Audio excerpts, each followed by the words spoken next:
আসসালামু আলাইকুম গাইস, সবাই কেমন আছেন? আশা করি সবাই ভালো আছেন। আমি একটা গজল বলবো, যদি আপনাদের কাছে ভালো লাগে অবশ্যই লাইক কমেন্ট করবেন, শেয়ার করবেন আর সাপোর্ট করবেন, আমার পাশেই থাকবেন।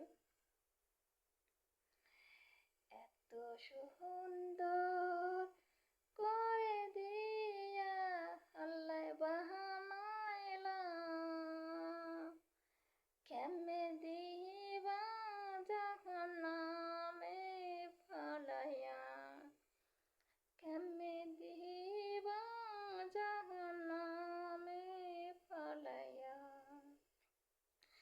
এত সুন্দর করে দিয়া মহানাজ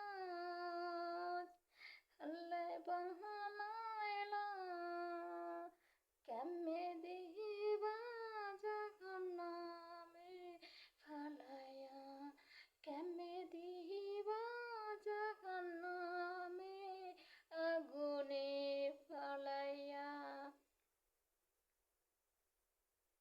সবার কাছে যদি ভালো লাগে অবশ্যই সাপোর্ট করবেন আর আমার পাশেই থাকবেন।